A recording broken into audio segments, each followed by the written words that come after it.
നമസ്കാരം ക്ഷാരമിത്രത്തിലേക്ക് എല്ലാവർക്കും ഒരിക്കൽ കൂടി സ്വാഗതം. സവിതയാണ് കേട്ടോ. ശ്രീകൃഷ്ണ ഗോവിന്ദ ഹരേ മുരാരേ ഹേ നാഥ നാരായണ വാസുദേവ. ശ്രീകൃഷ്ണ ഗോവിന്ദ ഹരേ മുരാരേ ഹേ നാഥ നാരായണ വാസുദേവ. ശ്രീ ഗുരുവായൂരപ്പ ശരണം ഹരേ. ഇന്നത്തെ സത്സംഗത്തിലേക്ക് എല്ലാവർക്കും ഒരിക്കൽ കൂടി സ്വാഗതം. ഇന്നലെ ശ്രീലകത്ത് ശ്രീ ഗുരുവായൂരപ്പൻ കാളിയമർദ്ദന കൃഷ്ണനായിട്ടായിരുന്നു കേട്ടോ ഉണ്ടായിരുന്നത്. നല്ല ഭംഗിയുണ്ടായിരുന്നു. നല്ല തടിച്ചുരുണ്ടുണ്ട് ഈ കൃഷ്ണനും. ആ കാളിയമ്പാമ്പിൻ്റെ പത്തി മാത്രമേ നമുക്ക് നന്നായിട്ട് കാണാനുള്ളൂ. ഭയങ്കരമായിട്ട് ഉയർന്നിട്ടൊന്നുമില്ല, ചവിട്ടിയിട്ട് താഴ്ത്തിയിട്ടുണ്ട് ഉണ്ണികൃഷ്ണൻ. ഒരു കാലം ഇങ്ങനെ ഉയർത്തിയിട്ടാണ് നിൽക്കുന്നത് കേട്ടോ. ശരിക്കും എന്താ പറയുക, നൃത്തം ആടാൻ പാകത്തിനാണ് കേട്ടോ. നമ്മുടെ ഉണ്ണികൃഷ്ണനോട് ആ മറ്റേ കാലുണ്ടല്ലോ, അത് എൻ്റെ ഈ ശിരസിൽ വെച്ചോളൂ എന്ന മേൽപ്പത്തൂർ പറഞ്ഞത് നമുക്ക് ഓർമ്മ വരും. എൻ്റെ എല്ലാ തരത്തിലുള്ള അഹങ്കാരങ്ങളും ദമങ്ങളും എല്ലാം ഭഗവാനെ ശമിപ്പിക്കണേ, ആ ഒരു തൃപ്പാദം എൻ്റെ തലയിലാവട്ടെ, എൻ്റെ ശിരസിലാവട്ടെ എന്ന് പറയാൻ തോന്നുന്ന തരത്തിൽ ഒരു കാല് ഉയർത്തി വെച്ചുകൊണ്ട് മറ്റേ കാലുകൊണ്ട് ആ കാളിയും പാമ്പിനെ ചവിട്ടി പിടിച്ചുകൊണ്ടാണ് നമ്മുടെ ഉണ്ണികൃഷ്ണൻ നിൽക്കുന്നുണ്ടായിരുന്നത്. നല്ല സുന്ദരക്കുട്ടൻ, എടുത്തുകൊണ്ട് വരാൻ തോന്നും, അത്രയും ഭംഗിയുണ്ടായിരുന്നു കേട്ടോ ഇന്നലെ. അപ്പോൾ കാളിയമർദ്ദന രൂപനായിട്ടുള്ള നമ്മുടെ ഉണ്ണികൃഷ്ണൻ്റെ പാദത്തിൽ അനന്തകോടി നമസ്കാരം പറയുന്നു. ഒപ്പം കൃഷ്ണപാദ മനുഷ്യം ഹൃദി ഭാവയാമി, ഹരികൃഷ്ണ പാദ മനുഷ്യം ഹൃദി ഭാവയാമി. അപ്പം നമുക്ക് ഇന്നത്തെ ചോദ്യങ്ങൾ ഓരോന്ന് നോക്കാം അല്ലേ. ഇനി വൃന്ദാവന യാത്രയ്ക്ക് 2 ദിവസം കൂടിയേ ഉള്ളൂ. എൻ്റെ ഒന്നും ആയിട്ടില്ല കേട്ടോ, വീഡിയോസും ചെയ്ത് വെച്ച് കഴിഞ്ഞിട്ടില്ല, ഒരുക്കങ്ങളൊന്നും ആയിട്ടില്ല. അപ്പോൾ അതിൻ്റെ ഒരു ടെൻഷനും ഉണ്ട് എനിക്ക്. കഴിയണ്ടേ എല്ലാം കൂടിയിട്ട്.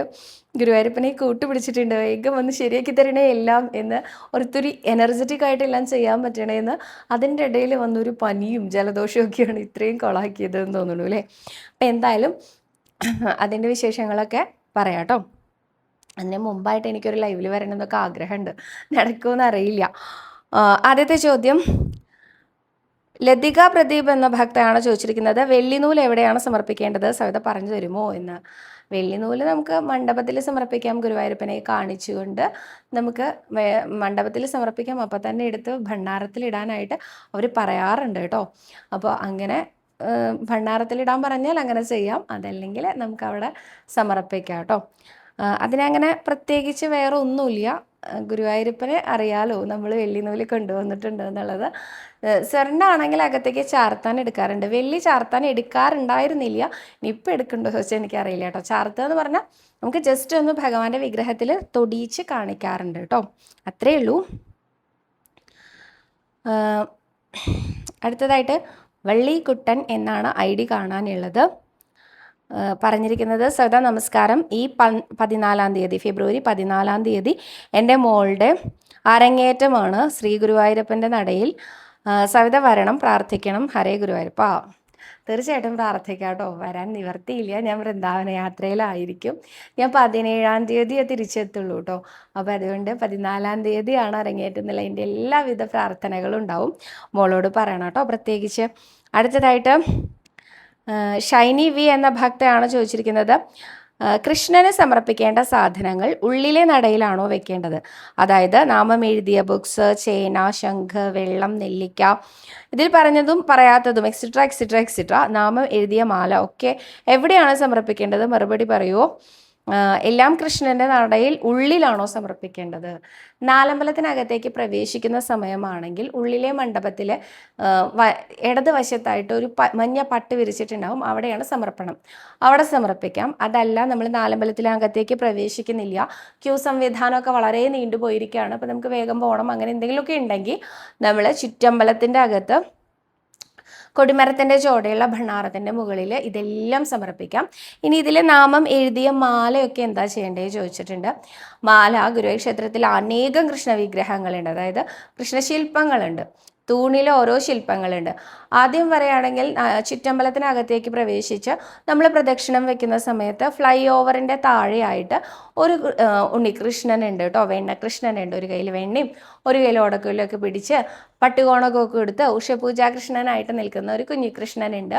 അവിടെ വേണമെങ്കിൽ അവിടെ ചാർത്താം. അതല്ല നമ്മൾ ചുറ്റമ്പലത്തിൽ നിന്ന് നാലമ്പലത്തിലേക്ക് പ്രവേശിക്കുന്ന സമയമാണെങ്കിൽ നാലമ്പലത്തിനകത്ത് തൊഴുതതിന് ശേഷം ഗണപതിയുടെ പുറകിൽ നിന്ന് അങ്ങോട്ട് തുടങ്ങും ഭഗവാന് ആ ഒരു ദശാവതാര തൂണുകൾ.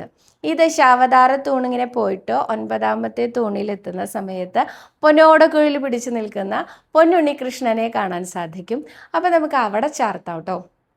അവിടെ അനേകം പേര് കൊണ്ടുവന്ന് ചേർത്താറുണ്ട്. പിന്നെ അതിനുശേഷം ഈ തൂണുകളിലൂടെ തന്നെ വരുമ്പോൾ രാധാകൃഷ്ണന്മാരുടെ ശില്പം കാണാറുണ്ട്, അവിടെ നമുക്ക് ചാർത്താം. അതിൻ്റെ തൊട്ടടുത്തായിട്ട് കാളിയമർദ്ദന കൃഷ്ണനുണ്ട്, അവിടെ ചാർത്താം. അതല്ലെങ്കിൽ വനഭോജന കൃഷ്ണനുണ്ട്, അവിടെ ചാർത്താം. ഇനി ഇതൊന്നുമല്ല, നമ്മൾ ചുറ്റമ്പലത്തിലേക്കും വരണില്ല, നാലമ്പലത്തിലേക്കും വരണില്ല, പുറത്ത് നിന്നൊന്ന് ദീപസ്തംഭത്തിൻ്റെ അവിടുന്ന് ഗുരുവായൂരപ്പനെ കാണാനേ ഉദ്ദേശിക്കണുള്ളൂ വിചാരിക്കുക. അങ്ങനെയാണെങ്കിൽ ദീപസ്തംഭത്തിൻ്റെ അടുത്തായിട്ട് അവിടെ ഒരു ഭണ്ണാരകൃഷ്ണനുണ്ട്, ഈ ഭണ്ണാരം വെച്ചിട്ടുണ്ട് അവിടെ. ഈ ഭണ്ണാരത്തിൻ്റെ മുകളിൽ ഒരു ഭണ്ണാരകൃഷ്ണനുണ്ട്, ആ ഭണ്ണാരകൃഷ്ണന് ചാർത്തിയാലും മതി കേട്ടോ. ഇത് തന്നെ പടിഞ്ഞാറ് നടയിലുണ്ട്, അവിടെയും ചാർത്താം നമുക്ക്. ഇതിലെവിടെ ചാർത്തണം എന്നുള്ളത് ഭക്തൻ്റെ സൗകര്യവും ഭക്തൻ്റെ ഇഷ്ടവുമാണ് കേട്ടോ. അടുത്തതായിട്ട് ദേവിക എന്ന ഭക്തയാണോ, അല്ല അമ്പിളി എന്ന ഭക്തയാണ്. നമസ്കാരം, എൻ്റെ പേര് അമ്പിളി എന്നാണ്. എൻ്റെ ജോലിയുടെ കാര്യമാണ് പറയുന്നത്. 2-3 സ്ഥലത്ത് ജോലിക്ക് നിന്നു, അതൊന്നും എനിക്ക് യോജിച്ചു പോരാൻ പറ്റുന്നില്ല. ഞാൻ ഗുരുവായൂർ വന്നപ്പോൾ തിരുമേനിയോട് പറഞ്ഞപ്പോൾ അഹസ് വഴിപാട് കഴിക്കാൻ പറയുന്നു. ഞാൻ അപ്പം തന്നെ അത് പ്രാർത്ഥിച്ചു. എനിക്ക് യോഗ പഠിപ്പിക്കാൻ സ്കൂളിലേക്ക് പോയിരുന്നു. എനിക്ക് അതാണ് ഇഷ്ടം, അതിൽ തുടരാനാണ് വിചാരിക്കുന്നത്. അതുകൊണ്ടാവുമ്പോൾ എൻ്റെ ജോലിയൊക്കെ പോകുന്നത്. എനിക്കൊരു യോഗ സെൻറ്റർ തുടങ്ങണം എന്നാണ് ആഗ്രഹം. അതിന് ഞാൻ എന്താണ് ചെയ്യേണ്ടത് എന്നാണ് ചോദിച്ചിരിക്കുന്നത്.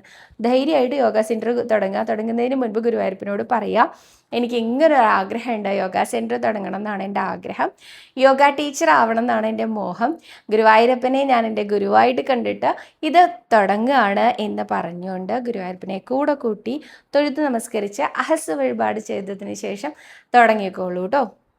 എല്ലാവിധ ആശംസകളും കൃഷ്ണാരി മിത്രങ്ങളുടെ ഭാഗത്തു നിന്നും നേരുന്നു. അഹസ് വഴിപാട് ഷീട്ടാക്കാൻ ഓൾറെഡി പറഞ്ഞിട്ടുണ്ടല്ലോ, ഓൾറെഡി നേർന്നിട്ടുണ്ടെന്ന് പറഞ്ഞു. അപ്പം അതെന്തായാലും അത് മുടങ്ങാതെ ചെയ്തോളൂ കേട്ടോ.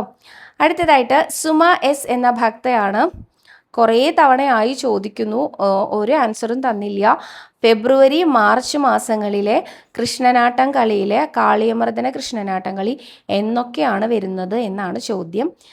കുറേ തവണ എന്ന് പറഞ്ഞാൽ എൻ്റെ കുറേ വീഡിയോൻ്റെ താഴെയാണ് കേട്ടോ. കുറേ ദിവസമായിട്ടല്ല, ഞാനത് കണ്ടിരുന്നു, പല ദിവസങ്ങളിലാണ് ഞാൻ കണ്ടത്. ഫെബ്രുവരിയിൽ 2 ദിവസമാണ് വരുന്നത്, 5-ാം തീയതിയും 21-ാം തീയതിയാണ് കേട്ടോ. 5-ാം തീയതിയും 21-ാം തീയതി. മാർച്ചിൽ 2 ദിവസമാണ്, 14-ാം തീയതിയും 26-ാം തീയതിയും. ഈ ഫെബ്രുവരി മാസത്തിലെ അവസാനത്തെ ദിവസങ്ങളിൽ കുറേ ദിവസം ഫെബ്രുവരി മാസത്തിൽ ഇല്ലാത്തതുണ്ട്.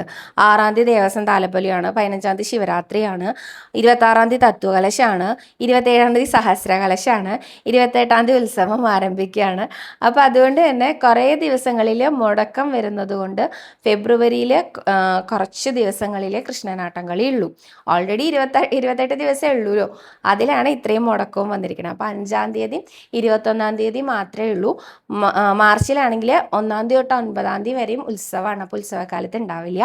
14-ാം തീയതി 26-ാം തീയതിയാണ് കാളിയമർദ്ദനം വരുന്നത് കേട്ടോ. അപ്പം ഞാൻ പറഞ്ഞില്ല എന്നുള്ള പരാതി ഇവിടെ തീർന്നു കാണുമെന്ന് വിചാരിക്കുന്നു. അടുത്ത ചോദ്യം, ഒരു മിനിറ്റ്.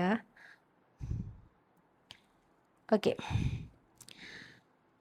കുമാരി പുഷ്പ എന്ന ഭക്തയാണ് പറഞ്ഞിരിക്കുന്നത്. സവിത നമസ്കാരം, പൊന്നു ഗുരുവായൂരപ്പൻ്റെ അനുഗ്രഹം കൊണ്ട് മാത്രമാണ് ഈ ഗ്രൂപ്പിൽ ചേരാൻ സാധിച്ചത്. ഞാൻ സിന്ധു, സോറി കേട്ടോ, ഞാൻ ID നോക്കിയിട്ടാണ് ആ പേര് വായിക്കുന്നത്. വളരെയധികം വിഷമത്തോടു കൂടി ഒരു കാര്യം പറയാനുണ്ട്. എൻ്റെ മകൾക്ക് അന്യമതസ്ഥനുമായി ഒരു അടുപ്പമുണ്ട്, പഠിക്കാനൊന്നും താല്പര്യവുമില്ല, ക്ഷേത്രങ്ങളിൽ കയറുന്നില്ല, വല്ലാത്ത മനോവേദനയിലൂടെയാണ് പോകുന്നത്.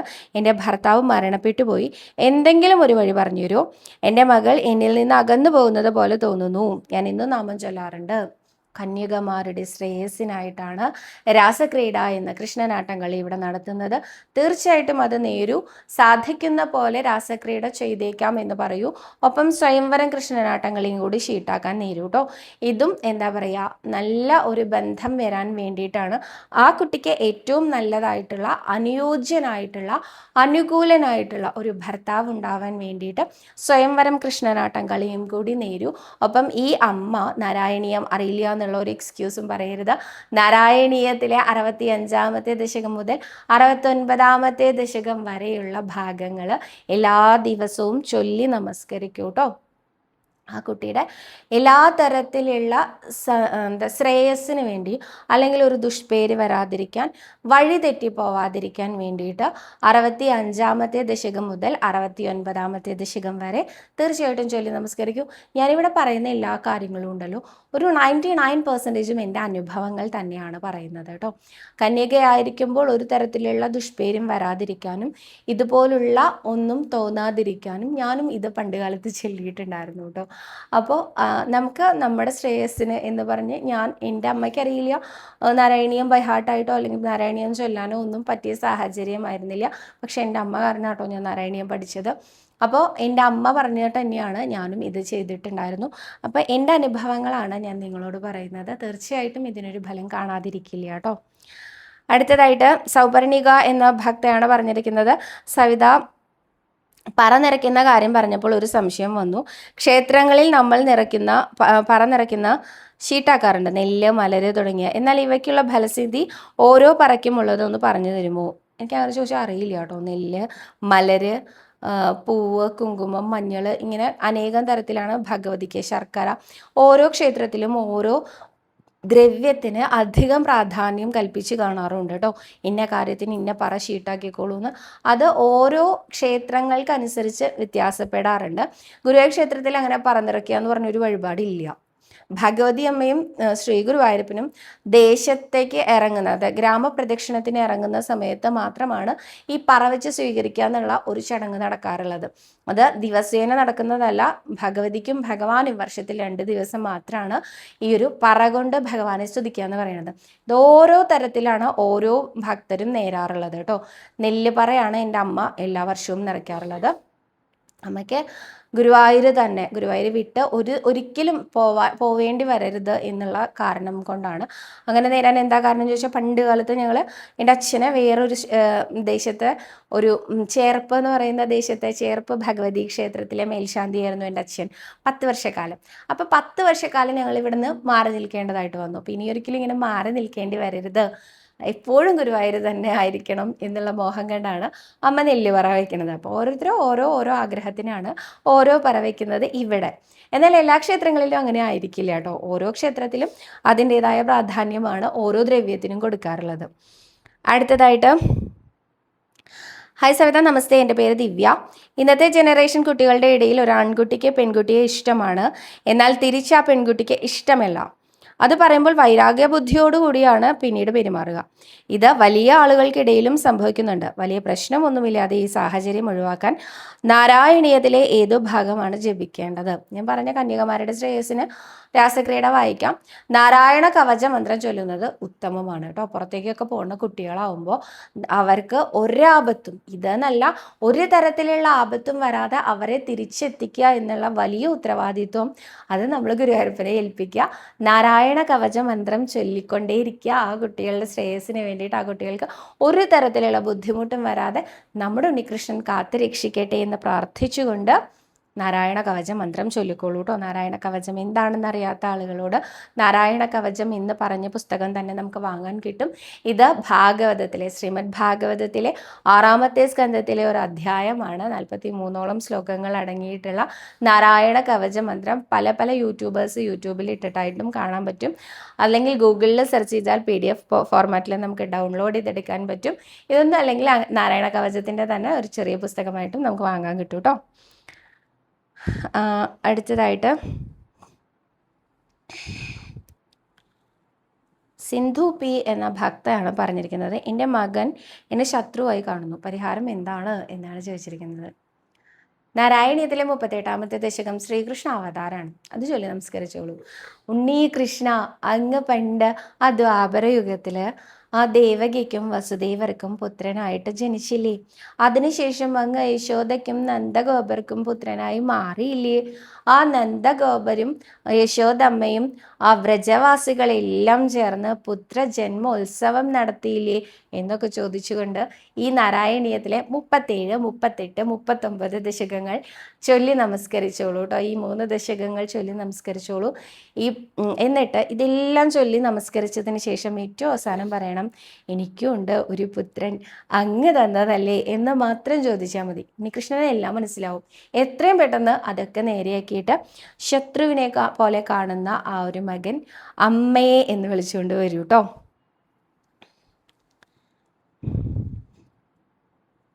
അടുത്തതായിട്ട് പാർവതി എന്ന ഭക്തയാണ് പറഞ്ഞിരിക്കുന്നത്. ചേച്ചി, ഞാൻ പ്രഗ്നൻ്റ് ആയിരുന്നപ്പോൾ സ്കാനിങ്ങിൽ കുഞ്ഞിൻ്റെ കാര്യത്തിൽ കുറച്ച് പ്രശ്നങ്ങൾ ഡോക്ടർ പറഞ്ഞിരുന്നു. അന്ന് എൻ്റെ ഹസ്ബൻഡ് കുഞ്ഞിന് വേണ്ടി എല്ലാ കൊല്ലവും ഗുരുവായൂർ വന്ന് ശയനപ്രദക്ഷിണം ചെയ്യാമെന്ന് നേർന്നിരുന്നു. അത് ഞാൻ അറിഞ്ഞിരുന്നില്ല. ഗുരുവായൂരപ്പൻ ഞങ്ങളുടെ കുഞ്ഞിന് ഒരു കുഴപ്പവും വരുത്താതെ ഞങ്ങൾക്ക് തന്നു. കുഞ്ഞിൻ്റെ ചോറൂണിന് 2024 വന്നപ്പോൾ ശയനപ്രദക്ഷിണം ചെയ്തു. എന്നാൽ 2025 പോകാനും പറ്റിയില്ല, ചെയ്യാനും പറ്റിയില്ല. അദ്ദേഹം ഇങ്ങനെ നേർന്നിരുന്നു എന്ന് ഞാൻ അറിഞ്ഞിരുന്നെങ്കിൽ എങ്ങനെയെങ്കിലും പോകാൻ നിർബന്ധിച്ച് കൊണ്ടുപോയി ചെയ്യിപ്പിച്ചേനെ. എന്നോട് 2026 ജനുവരിയിലാണ് പറയുന്നത്. ഇനി എന്താ ചെയ്യുക? ഈ കൊല്ലം എന്തായാലും വരും, ഭഗവാൻ അനുഗ്രഹിച്ചാലെന്ന്. ഒട്ടും പരിഭ്രമിക്കേണ്ട. ഈ വർഷം വരുന്ന സമയത്ത് 2 ശയനപ്രദക്ഷിണം ചെയ്തോളൂ കേട്ടോ. 25-ലെയും 26-ലെയും പെൻഡിങ് ആയിപ്പോയി. ഇനി ഒരിക്കലും അങ്ങനെ പെൻഡിങ് ആക്കില്ല എന്ന് പറഞ്ഞുകൊണ്ട് അത് നമുക്ക് ഇങ്ങോട്ട് ക്യാരി ഫോർവേഡ് ചെയ്യാം. എന്നിട്ട് ഈ വർഷം 2 ചെയ്യാം കേട്ടോ. 2 പ്രാവശ്യം വന്നോളൂ, 2 ശയനപ്രദക്ഷിണവും ചെയ്തോളൂ കേട്ടോ. 25-ൽ വന്ന് ഒരു വർഷം അങ്ങനെ സ്കിപ്പ് ചെയ്യാൻ പാടും, അങ്ങനെ പാടില്ല. ഗുരുവായൂരപ്പനെ കാണാൻ അങ്ങനെ ഒരുപാട് ഗ്യാപ്പ് എടുക്കാതെ പെട്ടെന്ന് വരൂ കേട്ടോ. ഒരു തവണ വരുമ്പോൾ ഗുരുവായൂരപ്പനെ തന്നെ പറഞ്ഞേൽപ്പിച്ചാൽ മതി, ഭഗവാനെ ഒരു തവണയും കൂടി വരാൻ അങ്ങനെ അനുഗ്രഹിക്കണം കേട്ടോ. അങ്ങ് അനുഗ്രഹിച്ചാലേ ഇനി ഒരിക്കൽ കൂടി വരാൻ പറ്റുള്ളൂ എന്ന് ഒന്ന് പറഞ്ഞു നോക്കൂ, പെട്ടെന്ന് വരാൻ പറ്റൂ കേട്ടോ. അടുത്തതായിട്ട് ചേച്ചി, നാരായണീയത്തിലെ 65 മുതൽ 69 വരെയുള്ള ദശകങ്ങൾ ആദ്യം നാരായണീയം വായിക്കുന്ന ആളുകൾക്ക് ചൊല്ലാൻ പാടുമോ, അതോ ആദ്യം നാരായണീയം മുഴുവനായിട്ടും വായിക്കണമെന്ന്? അങ്ങനെയൊന്നുമില്ല. ഞാൻ നാരായണീയത്തിൽ ആദ്യം പഠിച്ചത് 38-ാമത്തെ ദശകമാണ് കേട്ടോ. നാരായണീയത്തിലെ കൃഷ്ണാവതാരം എന്ന 38-ാമത്തെ ദശകമാണ് ഞാൻ ഏറ്റവും ആദ്യമായിട്ട് പഠിച്ചത്. എൻ്റെ മകൾ മിത്രവിന്ദ ആദ്യം പഠിച്ചത് കാളിയമർദ്ദനാണ് കേട്ടോ, 55-ാമത്തെ ദശകം. സാധാരണ കുട്ടികൾക്കൊക്കെ 55-ാമത്തെ ദശകമാണ് ആദ്യം പഠിപ്പിക്കുക. അത് എളുപ്പമുണ്ട് പറഞ്ഞിട്ടാണ്, അത്ര വലിയ എളുപ്പമൊന്നുമില്ല, എന്നാലും എളുപ്പമുണ്ട് പറഞ്ഞിട്ടാണ്, കമ്പാരിറ്റീവ്ലി എളുപ്പമാണ് പറഞ്ഞിട്ടാണ് അത് പഠിപ്പിക്കാറുള്ളത്. അപ്പോൾ അങ്ങനെയൊന്നുമില്ല കേട്ടോ. 65 മുതൽ 69 വരെ ആദ്യം ചൊല്ലണം തോന്നുന്നുണ്ടോ? തീർച്ചയായിട്ടും ചൊല്ലിക്കോളൂ. ഞാൻ ഇന്നലെ പറഞ്ഞ പോലെ അതൊരു എന്താ പറയുക, നാരായണീയത്തിലേക്കുള്ള വഴിയാണ്. ഒരു എൻട്രി എന്ന് പറയില്ലേ, ഓരോരുത്തരും ഓരോ വഴിക്കാണ്. ഒരുപാട് എൻട്രി ഉണ്ട് കേട്ടോ, എക്സിറ്റ് ഇല്ല നാരായണീയത്തിൽ. അപ്പോൾ ആ പല എൻട്രിയിലൂടെയാണ് ഓരോ ആളുകളും വരിക. ഞാൻ 38-ലൂടെയാണ് വന്നത്. എൻ്റെ മകൾ 55-ലൂടെ വരും എന്ന് വിചാരിക്കണം. 55 മാത്രമേ അവൾക്ക് അറിയുള്ളൂ കേട്ടോ, കൂടുതലൊന്നും അറിയില്ല. അപ്പോൾ അങ്ങനെ ഓരോരുത്തരും ഓരോ വഴിയിലൂടെ വരുന്നതാണ് വിചാരിക്കണേ. അപ്പോൾ 65 മുതൽ 69 വരെയാണ് കുട്ടിയുടെ എൻട്രി എന്ന് വിചാരിച്ചോളൂ കേട്ടോ. മാധുരിയാണ് ചോദിച്ചിരിക്കുന്നത് കേട്ടോ. അടുത്തതായിട്ട് ബിന്ദു എന്ന ഭക്തയാണ് പറഞ്ഞിരിക്കുന്നത്. ഹായ്, ഈ അടുത്താണ് ഞാൻ ഈ ചാനൽ കാണുന്നത്, ഇപ്പോൾ എന്നും കാണും. ഒരു കാര്യം, എൻ്റെ മോന് ഭയങ്കര ദേഷ്യമാണ്. 10-ൽ പഠിക്കുന്നു, ഇപ്പോൾ ഒന്നും പഠിക്കില്ല. ഒന്നും പറയാൻ വയ്യ ദേഷ്യം കാരണം. എന്ത് വഴിപാടാണ് കഴിക്കേണ്ടത്? ഞാൻ കുറേ പ്രാവശ്യം പറഞ്ഞിട്ടുള്ളതാണ്, നിങ്ങൾക്ക് ബോറടിക്കുന്നുണ്ടാവും, എന്നാലും പറയാണ്. ആ ഒരു പഠന വിജയത്തിനൊക്കെ ആയിട്ട് നമ്മൾ നാരായണീയത്തിലെ 82-ാമത്തെ ദശകം ചൊല്ലാറുണ്ട്. അതേപോലെ പുസ്തകം കൊണ്ട് തുലാഭാരം, നോട്ട് പുസ്തകം കൊണ്ട് തുലാഭാരം വെക്കാറുണ്ട്. നോട്ട് പുസ്തകവും പേനയും കൊണ്ടുവന്ന് സമർപ്പിക്കാറുണ്ട്. ഇനി ദേഷ്യം മാറാൻ എന്താ ചെയ്യുക ചോദിച്ചാൽ 45-ാമത്തെ ദശകം ചൊല്ലി നമസ്കരിച്ചാൽ മതി. ഗുരുവായൂരപ്പൻ്റെ വികൃതികളെല്ലാം വിശദമാക്കുന്ന ദശകമാണ് 45-ാമത്തെ ദശകം കേട്ടോ. ആ 45-ാമത്തെ ദശകം ചൊല്ലി നമസ്കരിച്ചോളൂ. മോൻ്റെ എല്ലാ ദേഷ്യവും മാറട്ടെ, പെട്ടെന്ന് അനുഗ്രഹിക്കട്ടെ കേട്ടോ. അടുത്തതായിട്ട് അശ്വതി എന്ന ഭക്തയാണ് പറഞ്ഞിരിക്കുന്നത്. ഞാൻ പ്രാർത്ഥിക്കാനിരിക്കുമ്പോൾ എന്തോ ഭയങ്കര നെഗറ്റീവ് ചിന്ത വരുന്നു. ഗുരുവായൂരപ്പനോട് എന്താ പറയണ്ടേ, പ്ലീസ് റിപ്ലൈ എന്നാണ്. എന്ത് നെഗറ്റീവ് ചിന്തയാണ് വരണേ? ചിന്തിച്ചോട്ടെ. നമ്മുടെ ഞാനിപ്പോൾ ഈ അടുത്ത കാലത്ത് ലെന എന്ന് പറഞ്ഞിട്ടൊരു സിനിമ താരം ഉണ്ടല്ലോ, അവരുടെ ഒരു ഇൻ്റർവ്യൂ കണ്ടു കേട്ടോ. അവർ പറഞ്ഞത് എനിക്ക് കറക്റ്റായിട്ട് തോന്നി. മെഡിറ്റേഷൻ ഇരിക്കുമ്പോൾ മൈൻഡ് ഇങ്ങനെ പലതും ചിന്തിക്കും. മൈൻഡിൻ്റെ ധർമ്മമാണ് ചിന്തിക്കുക എന്നുള്ളത്. ഹാർട്ട് ബീറ്റ് ഒരിക്കലും നിൽക്കില്ലല്ലോ, അതിങ്ങനെ പിടിച്ചുകൊണ്ടിരിക്കില്ലേ. അതേപോലെ തന്നെ ശ്വാസം എടുക്കണ നിർത്തണില്ലല്ലോ, അതെപ്പോഴും ഇങ്ങനെ ശ്വാസം എടുത്തുകൊണ്ടിരിക്കില്ലേ. അതേപോലെ മൈൻഡ് ഇങ്ങനെ തിങ്ക് ചെയ്തുകൊണ്ടിരിക്കും. അതിനെ എങ്ങനെ വിടുക? തിങ്ക് ചെയ്തോട്ടെ, ഫ്രീ ആയിട്ട് തിങ്ക് ചെയ്തോട്ടെ വിചാരിച്ച് വിടുക. നമ്മളിങ്ങനെ പിടിച്ച് വെക്കാൻ ശ്രമിക്കരുത്. കുറേ നെഗറ്റീവിലേക്ക് പോയാണ്ടല്ലോ, നമ്മളെപ്പോഴൊക്കെ നാമം ചൊല്ലുക കേട്ടോ. ഈ നാമം ചൊല്ലുന്ന ആൾ അകത്തിരുന്ന് പ്രവർത്തിക്കാൻ തുടങ്ങും. നമ്മൾ ആരെയാണോ വിളിക്കുന്നത് അദ്ദേഹം അകത്തിരുന്ന് ഇങ്ങനെ പ്രവർത്തിക്കാൻ തുടങ്ങും. അപ്പോൾ എന്താണെന്നറിയോ, പതുക്കെ നമ്മുടെ ചിന്ത ഇങ്ങനെ മാറി വരുന്നുണ്ടാവും കേട്ടോ. ഈ ദേഷ്യം വരുന്ന ചിന്തയാണ് വരുന്നത് വിചാരിക്കുക. ഈ ദേഷ്യം വരുന്ന ചിന്ത വരുന്ന സമയത്ത് നമ്മൾ വിചാരിക്കുകയാണ് ഇപ്പോൾ എൻ്റെ സ്ഥാനത്ത് ഉണ്ണികൃഷ്ണനാണെങ്കിൽ എന്താ ചെയ്യുക, പെട്ടെന്നൊന്നും കിട്ടില്ല കേട്ടോ. ഇന്നലെയും കൂടി ഞാൻ ദേഷ്യപ്പെട്ടു, നല്ലോണം ദേഷ്യപ്പെട്ടു. അപ്പോൾ ഇത് ഞാനിങ്ങനെ പറയാന്നേ ഉള്ളൂ, പ്രാക്ടിക്കലാക്കാൻ കുറേ ബുദ്ധിമുട്ടുണ്ട് കേട്ടോ. നല്ലോണം ദേഷ്യം വരുന്നൊരു സന്ദർഭം എടുക്കുക. ആ സന്ദർഭം എടുത്തിട്ട് ആ സന്ദർഭത്തിൽ നമ്മൾ വിചാരിക്കുക, ഈ ഒരു സന്ദർഭത്തിൽ എൻ്റെ ഉണ്ണികൃഷ്ണനാണെങ്കിൽ എന്താ ചെയ്യുക എന്ന് ആലോചിക്കുക. അപ്പോൾ ഉണ്ണികൃഷ്ണൻ എന്താ ചെയ്യണ്ടാവുക, ഉണ്ണികൃഷ്ണൻ ചിരിക്കാവും. എപ്പോൾ ദേഷ്യം വന്നാലും ഉണ്ണികൃഷ്ണൻ ചിരിക്കാവും. ആ ഏറ്റവും പ്രധാനപ്പെട്ട സന്ദർഭമായിട്ടുള്ള കംസവധം ഉണ്ടല്ലോ, ഇത് ആചാര്യൻ വർണ്ണിച്ച് കേൾക്കുക തന്നെ വേണം കേട്ടോ. എന്ത് രസമായിട്ടാണ് പറയാന്നറിയോ, കംസൻ 12 വർഷമായിട്ട് പേടിച്ചുകൊണ്ടിരിക്കുകയാണ് കേട്ടോ, എൻ്റെ അന്തകൻ എന്നാ വരിക എന്നാ വരിക എന്നാ വരിക എന്ന്. അദ്ദേഹത്തിൻ്റെ അത്ര ഭക്തിയൊന്നും സാധാരണ ശരിക്കും ഒരു ഭക്തന് പോലും ഉണ്ടാവില്ല അത്രേ. കാരണം ഊണിലും ഉറക്കത്തിലും ഒക്കെ ചിന്തിക്കുകയാണ് വിഷ്ണു വിഷ്ണു വിഷ്ണു വിഷ്ണു എന്ന്. അപ്പം അദ്ദേഹം ഇങ്ങനെ ചിന്തിച്ചുകൊണ്ടിരിക്കുകയല്ലേ, ആ അദ്ദേഹം ചിന്തിക്കുന്ന വ്യക്തിയാണ് മുന്നിൽ വന്നിരിക്കുന്നത്. അപ്പോൾ അദ്ദേഹം ഇങ്ങനെ കിട്ടാ വിറയ്ക്കാൻ തുടങ്ങി. മല്ലയുദ്ധത്തിൽ മല്ലന്മാരെ മുഴുവനും രാമകൃഷ്ണന്മാരെ തോൽപ്പിച്ചു കഴിഞ്ഞു. അപ്പോൾ അടുത്തത് എൻ്റെ നേരെയാണ് വരികയെന്ന് അദ്ദേഹത്തിന് അറിയാം. അദ്ദേഹം ഇങ്ങനെ വിറച്ചുകൊണ്ടിരിക്കുമ്പോൾ എന്താ അമ്മാവ അസുഖല്ലേ എന്ന് ചോദിച്ചിട്ട് അങ്ങോട്ട് അടുത്തേക്ക് ചെല്ലുന്നതും കംസൻ പേടിച്ച് അദ്ദേഹത്തിൻ്റെ സിംഹാസനത്തിൽ നിന്ന് താഴെ വീണു എന്നാ. ഈ താഴെ വീണ സമയത്ത് എന്താ എൻ്റെ അമ്മാവിന് പറ്റിയത് എന്ന് നോക്കാൻ എന്ന ഭാവത്തിൽ ഈ 14 ലോകങ്ങളും എൻ്റെ ഉള്ളിലാന്ന് വിചാരിച്ച് ഒരൊറ്റ ചാട്ടം ചാടി. അതോടെ കംസൻ്റെ കഥ തീർന്നു എന്നാ പറയുക. അപ്പോൾ എന്താണെന്നറിയോ, ചിരിച്ചുകൊണ്ടാണ് അത്രേ അതും ഉണ്ടായത്. അപ്പോൾ ഉണ്ണികൃഷ്ണന് എത്ര ദേഷ്യം വന്നാലും ഉണ്ണികൃഷ്ണൻ ചിരിക്കുകയുള്ളൂ. ഇനിയിപ്പോൾ അതല്ല, നമുക്ക് വേണ്ടാത്ത ചിന്ത, കാമചിന്തകളാണ് വരുന്നത് വിചാരിക്കുക. അപ്പോൾ ഭഗവാന്റെ ആ ഒരു ഗോപികമാരെ എങ്ങനെയായിരിക്കും ഗുരുവായൂരപ്പനെ സ്തുതിച്ചിട്ടുണ്ടാവുക എന്നൊന്ന് ആലോചിക്കുക. ആ ഗുരുവായൂരപ്പനും ആ രാധാറാണിയും കൂടിയിട്ട് ആ രാസലീല, ആ രാസനൃത്തം ചെയ്ത് ആ ഒരു നിധിവനമൊക്കെ ഉണ്ടല്ലോ, അതിനെക്കുറിച്ചൊക്കെ ഒന്ന് ചിന്തിക്കുക. അപ്പം നമ്മുടെ ചിന്ത ഇങ്ങനെ മാറി മാറി പോകുന്നത് വേണം. ഇതേമാതിരി ഏത് തരത്തിലുള്ള അല്ല, അടുത്ത വീട്ടിലുള്ള ആൾക്ക് എന്താ ലോട്ടറി അടിക്കാൻ കാരണം എന്നാണ് നമ്മൾ ചിന്തിക്കണമെന്ന് വിചാരിക്കുക. അപ്പം നമ്മൾ വിചാരിക്കുക, അദ്ദേഹം പെട്ടെന്നൊരു ദിവസം സുപ്രഭാതത്തിൽ അങ്ങോട്ട് ഭയങ്കരമായിട്ട് ഒരു അസൂയ ചിന്തയാട്ടോ ഞാൻ പറയണേ, ഭയങ്കരമായിട്ട് കാശുകാരനായില്ലേ, എന്താ ചെയ്യുക, നമ്മളൊക്കെ എന്നാലേ അങ്ങനെ ആവുക. അപ്പം തന്നെ ആലോചിക്കുക, ഭഗവാനെ എന്ത് നന്നായിട്ടല്ലേ ആ സുധാമാവിനെ ഒറ്റ ദിവസം കൊണ്ട് അങ്ങോട്ട് ഉയർത്തിയത്. ഇദ്ദേഹത്തിന് കിട്ടിയ ഈ ലോട്ടറിയൊക്കെ ഒന്നുമല്ല, എന്താ 7 നില മാളിക അത്രയും പണിത് കൊടുത്തത്. അപ്പം ആ ചിന്ത മാറിയില്ലേ. ഇതേമാതിരി ചിന്തകളെ പതുക്കെ പതുക്കെ പതുക്കെ നമുക്ക് മാറ്റിക്കൊണ്ടുവരാൻ സാധിക്കും കേട്ടോ. അതൊന്ന് ശ്രമിച്ചു നോക്കൂ. അശ്വതി മാത്രമല്ല, എല്ലാവരും ശ്രമിച്ചു നോക്കൂ കേട്ടോ. അപ്പോൾ ഇന്ന് അത്രയും ചോദ്യങ്ങളേ ഉള്ളൂ. കൂടുതൽ ചോദ്യങ്ങളും കൂടുതൽ ഉത്തരങ്ങളും ഒക്കെ ആയിട്ട് അടുത്ത ദിവസം കാണാമെന്ന് വിചാരിക്കുന്നു. സർവരോഗ വിനാശന, സർവപാപ വിനാശന, സർവദുഃഖ വിനാശന, സർവസൗഖ്യപ്രദായക ശ്രീ ഗുരുവായൂരപ്പ ശരണം ഹരേ.